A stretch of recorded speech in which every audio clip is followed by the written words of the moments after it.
going to happen today, Julie? Tissue talk, Oh, of course. Like yes, every yes. single Wednesday at 12:30 that we've been doing for, so I don't know, excited. the past 3 months. I just show up.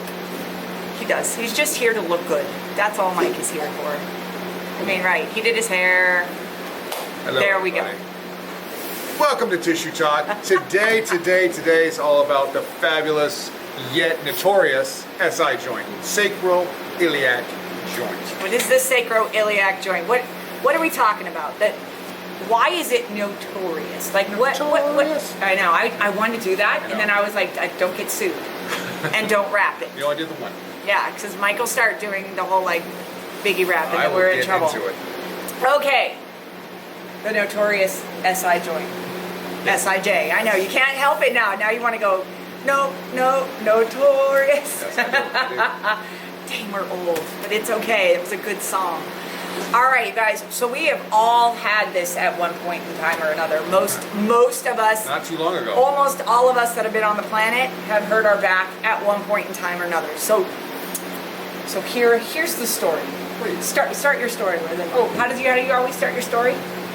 Gather around, children. No, that's not not that how you start the story. So there we were. Okay, that's right. It was a dark and stormy night. All right, so there we were. You've just finished your leg workout, right? You've just finished your hike. Crushed it. You're gardening. You were moving. Like everybody has moved at least Yep. one time. You're Moved packing so much. boxes. Yep. You're doing the kitchen. You're putting it in. You're lifting. You're moving. And you're right. Everything is hunky dory. You're doing Got it it done. all day Yep. long. You're grinding. You're hustling, and then you notice that your shoe is untied. Everything's good, and then you go and you untie your shoe. Or your shoe's untied. You reach down to tie it. There goes your back. You're on the ground. Like Grabbing. pain shows up. Like boom, pain. There it goes. Or reach in to get some milk, or I'm reach in having- to get some water, or whatever. I'm having you a do. post-traumatic stress moment right now because I've been through that too many times. Oh my God, me too. I mean, there's times where I throw my leg up and I'm like, oh, here we go. It's starting.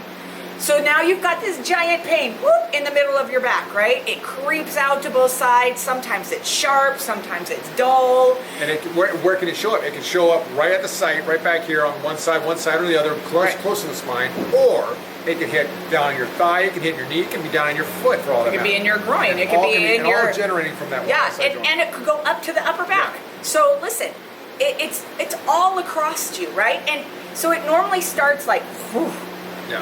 like just overloads Lightning. everything on everything, and it's pain, and you're like, oh my God, what did I do, and why do the gods of anatomy hurt so much? They hate me. And then it starts to creep, and then it creeps onto down the butt, and then it creeps, like Mike said, into the groin, and then it creeps into the hamstrings, and it creeps up to the upper back. But it usually locks itself into one side of your back, and then or the other. Yeah. So most of the time you're like, oh, it hurts so much on the right side, and you can reach right for it. It's right push right in. below your waist. It's right at the very top of your butt, and it's usually right on those two bones that are sitting right directly into the back side of your butt. So to show. This is the front. No, we're not there yet. Oh, well, okay. We're not there yet. It's didn't always get trying to rush this program. Okay, so listen, this is always when too we go, do I need surgery? Oh my God, do I need surgery? Because the pain is that intense. And it is that intense. And this is when we get called all the time. Like, oh, I hurt my back. I can't walk. I can't take a breath. I can't move. I can't lift my leg up.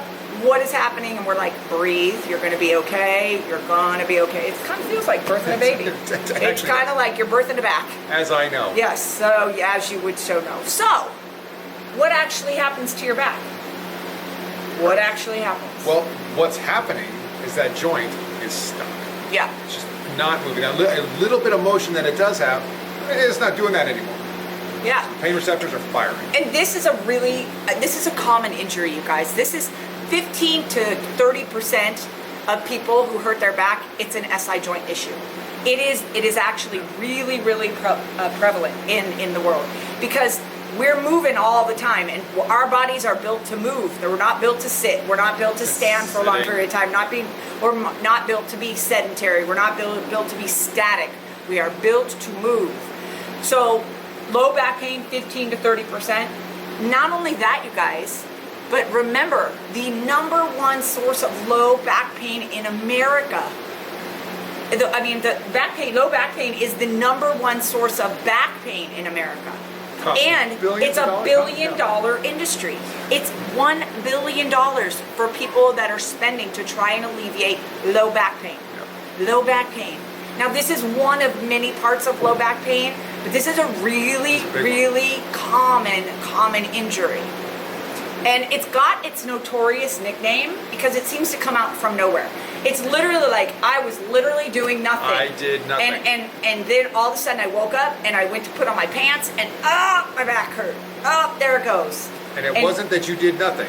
No. It was a series of events led up to that moment. Exactly. It's usually coming from what happened prior, the day before, a few days before, how you stand, how you move, the whole thing. So, what the heck is it? We have literally heard your cries, and we are here to break it down for you. Break it down for you. So, what is this SI joint that we speak of? Now, you may hold up. Okay. So now, this is you as your non-skinned, non-muscular self. This is you bony. Hello, posture. Yes, Sadie. Okay, so look, this is your spine. Okay? Hopefully it looks a little bit more like this than what we've seen in the past. You have your cervical, you have your thoracic, and then you have these big lumbar vertebrae. And in between, remember, these vertebrae sit your intervertebral discs. That's like where most people go first and foremost is, did I do something to my disc? Chances are you didn't. So if you follow these lumbar vertebrae down, these are your spinous process that you can feel in the low part of your back. You're gonna feel your sacrum, right? And so this is the very end, it's the end of the train line. So as we move all the way down, it goes all the way to the end, that's your sacrum. On the side, you got it? I got it. Okay. The sacrum, what the sacrum does is the sacrum supports the spine. And in turn, it's supported by these big ilium bones that are the top part of your pelvis that are sitting on either side of the sacrum. Okay? So the joint is what's in between where the sacrum and the ilium come together. So the joint is not a joint where it's like like we're thinking joint like elbow joint. It's the articulation where the two bones meet. And so it's called your SI joint or your sacroiliac joint. Now this joint right here, it supports the entire weight of the body. Which means it's going to be a highly stable, or should be a highly stable joint, meaning it doesn't have a whole lot of motion. It only has about 4 degrees of motion in any one plane. It doesn't move a whole lot. And it does move, but it's very little. Right. It's a stable joint, and it's really strong, guys. Its job is to carry the weight of your body when you stand or when you walk and when you shift that load down to your legs. So this is doing a whole lot of work. And we take a lot of this for granted. So it hurts. So why does it go out so much? Because think about let's think about the pelvis before we even go into it. Let's break that down. So the pelvis is made up of 3 bones that are fused together. You've got these big ilium. If you turn it around, you've got the ischium, which are down here, and you've got the pubis. So all 3 make up one big pelvis. The ilium, the ischium, and the pubis. And now think about this, guys. These are surrounded. Think about this. Drum. If you look back, you've got the sacrum and the coccyx that are coming down from it, right? So you've got the sacrum, the lumbar vertebrae, and this big old pelvis. So this is super cool and all, but this doesn't move your body. What moves your body? Muscles? Could it be muscles? Muscles! Very good. Now also, I will say, this, like Mike was saying, is a stable joint. It is not built to move. We're not built for movement in here. This is a stable joint too. This is a mobile joint. And then these big hip joints down here are super mobile because we move, right? And so the mobile joints, stable joints. So we got a stable joint in between 2 mobile joints, which is how the body is supposed to hold up, because that's how we move and stabilize through our day. So if you think of the pelvis as a pail of water, so this is your chain, right? Sitting here is your pail, and this is where the water is. So the water's gonna be right here. The water is sitting, yep, right in there. And so the goal of the pelvis is to keep the water in the pail, right? And to keep the water in the pail, the sides have to be even. So if you have one side that's tipping that way, or one side that's tipping that way, or one side that's tipping that way or this way, it's going to drop the water out, You're losing correct? the water. Right. No, we don't want to lose the water. We need water. We're It's in a hot drought out right now. So now, this pelvis that we love, that serves us so well, attached to it is muscles. We have tons of mover muscles on the front, the back, and the inside of it. So these guys are what's keeping us moving, because they are the dynamic muscles that attach to these guys that are the stabilizer muscles, correct? Correct. Yes. Thank you. Well done. I know. like we're interacting right now. Like, give me a thumbs up if you think it's correct. I feel like I'm teaching all of a sudden. I'm like, hey, everybody, give me a high five if that's right. Okay, so listen. So we've got all these mover muscles that are pulling it forward and back, right? You've got this big quadriceps group that sits in the front. Those are the front of your thighs. Those are what sits in the beginning or in the front. And what they do is they actually attach, like right here, you've got this big rectus femoris, the top part of your quadricep, which is their thigh, that attaches here and will actually flex the hip. So its job is to kind of flex that hip. And then you have these hamstrings that are sitting on the backside that are attached to these guys on the backside of the hip. And they flex and extend the hip. So you have some that flex and some that extend. So the quadriceps in the front flex it, the hamstrings extend it, right? And then on the inside, you've got this adductor group. And the adductors are there to kind of stabilize and hold the leg on, because otherwise we'd be all over the place and we wouldn't be very stable. And these big stabilizers, they're on the inside of your leg. So if you're sitting down and you reach down on the inside of your thigh, your groin is your adductors. And they're attaching to literally here. From in here, down here, into your leg. So we have attachments here, we have attachments here, we have attachments here, we have attachments everywhere. And then you got your big gluteals. Then you got this big core, we can't forget. These deep core muscles of the abdomen that provide the structure and the stability. Yes. How am I holding the spine all the time? All you're doing is just sitting here. I'm doing all the talking, and I got to do the manual labor. Like, what is that all about? Showing that you can do it all. Oh, God, it's hot, too. I mean, I'm sweating over here. Don't hit yourself with the spine. So listen, there is a lot of tug of war going on with this pelvis. So your pail is constantly being pulled, being pulled, being pulled, being pulled. So what do we do the majority of our day, guys? We're not moving every second of the day. In fact, the majority of us are doing what we're doing right now. Sitting on our rear ends. And if we're doing that, we're shortening the front. Flex, yep. We're lengthening the back. The adductors are being shortened and compressed. The glutes aren't doing anything, and we're not actually helping those abdominal muscles either, because they're not really supporting us either. So we have this crazy imbalance of musculature that if they attach into here and here, let's say we do a lot of crossing our leg or standing on one leg, then all of a sudden you've got an imbalance in the front. And where do you think it goes and relates itself? To the back. So now you've got one side that's all of a sudden tilting forward a little bit more, or higher than the other side, or pulled back. Or let's say you've been doing this for a while and that you're like, I had a client the other day, he was surfing and he slipped off his board and his leg went whoop, and where did it end up? Right here. Because one side went down really too fast and the other side contracted to hold him up, and it caught him right in the SI joint. And so all of a sudden the SI joint went doop. And remember, and how many times is there already something going on prior to that happening? So there's already something getting stuck he's not even aware of. Then he does that. Sure. Slams it home hard. And remember, look, like what Mike said, 4 degrees of movement in any plane, right? So we're talking about the pelvis does this, and this, this, and this. That's 4 degrees.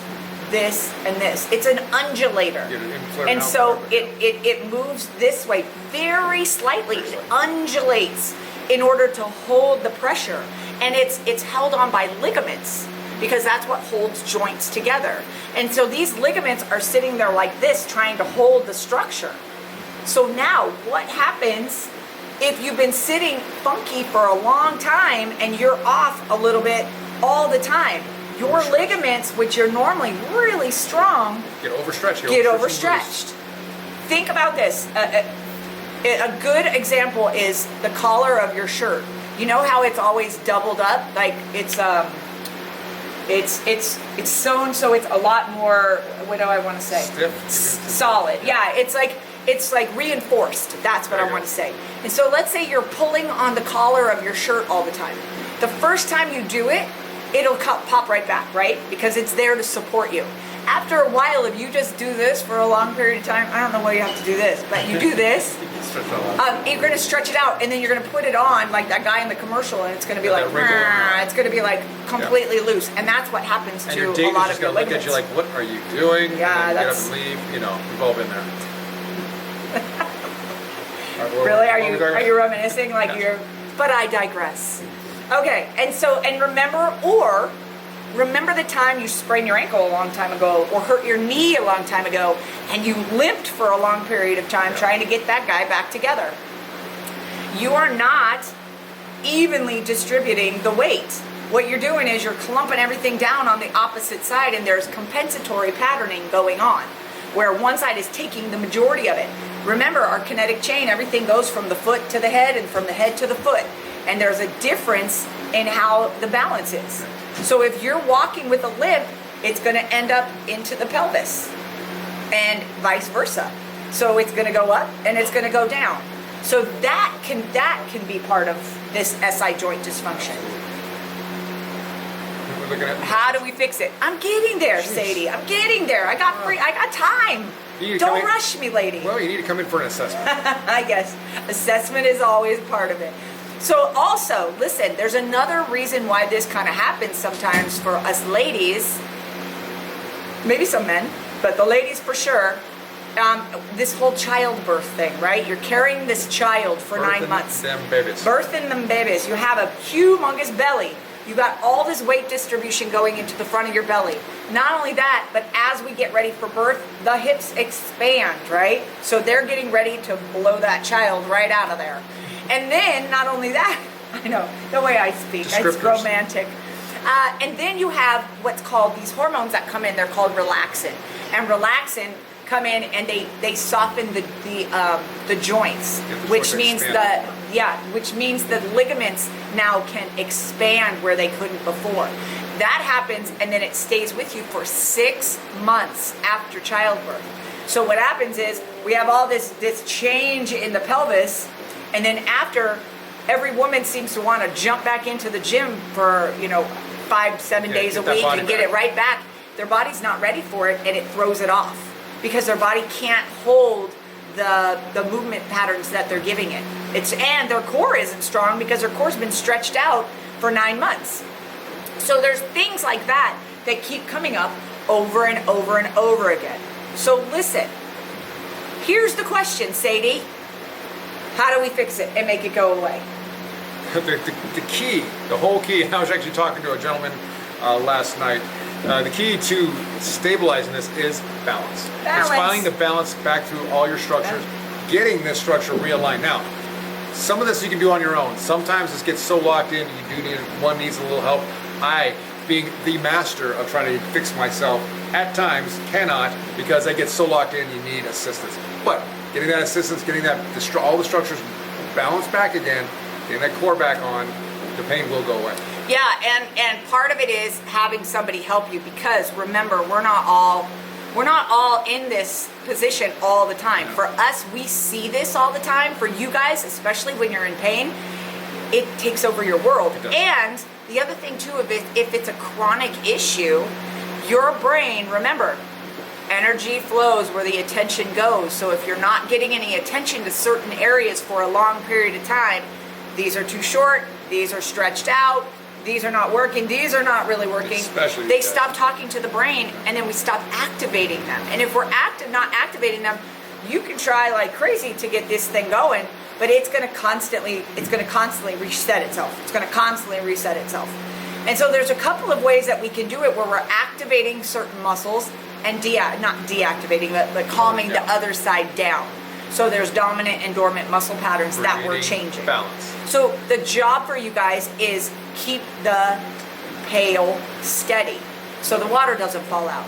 Now, if you don't come to somebody and see it, what can you do on your own? First and foremost is you got to pay attention to how you stand.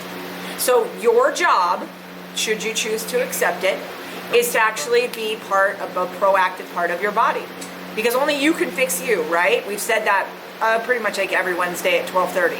And so if you start paying attention to how you walk and how you move and how you stand, are you standing on one leg? When you're sitting, are you sitting kind of over to the side? Do you sit forward? How much do you sit? How much do you stand? Do you squeeze your butt? Do you know how to squeeze your butt? Do you know how to feel your hamstrings? Do your hamstrings always feel tight? I know this sounds like it's droning on, but the more that you pay attention to this little area, even your belly, are you pulling your belly button in? Are you pulling your belly button in and pulling your pelvis up so that everything tilts back and so that you can go into a neutral pelvis? Like just that alone will start to stabilize you. So there's a lot of stuff that you guys can do on your own to help the pelvis stay balanced and activated. Because a balanced pelvis is a happy pelvis. And we want you guys all to have happy pelvises. And remember, the hamstrings, the quadriceps, the adductors, the core, the glutes, teamwork makes the dream work. And if you have them all working correctly and in symmetry, then all of a sudden you will have less and less of an issue back here. The other thing too is when you are doing your walking, hiking, leg workout, gardening, packing, what's your body doing? How are you holding yourself? Pay attention to that, because as we're carrying boxes like this is not phenomenal form. And so what'll happen is that everything starts to work, and when you start to get tired and you fatigue, it's going to go what it knows. Collapse fast. And so then all it takes is one little movement, and there goes your back again. So outside of having to come in every other minute to have somebody in here do this for you, you can easily do it yourself. For one, you're not going to die. It's going to be okay. Your back is going to get better, because after a while, when you go from sitting to standing, it hurts. When you go from standing to sitting, it hurts. When you lay down, it hurts. But you'll notice it starts to drop into one side. More than likely, it's an SI joint issue. Now, when in doubt, go to the doctor. Have somebody check you out, because if they even touch your pelvis or you touch your pelvis, your thumbs should line up. The tops of your pelvis should line up. So if you're touching the top of your pelvis, you should see your hands like this. If you see your hands like this, or you see your hands like this, there's something going on the inside. So you can actually do a lot of the assessment on your own. You can actually clue into what's going on, and then you may not know how to balance it, but you can start to work with different things, trying to find out what's working, what's not working, and start to correct. At least lay on the ground and get flat, and let gravity balance you out a little bit. Yeah, so sometimes it really is just calming the muscles down, and then the joints, when the muscles are calmed down, the joints will start to go whoop, right back to where they need to go. So, hi, Mark. You did join. Mark's asleep.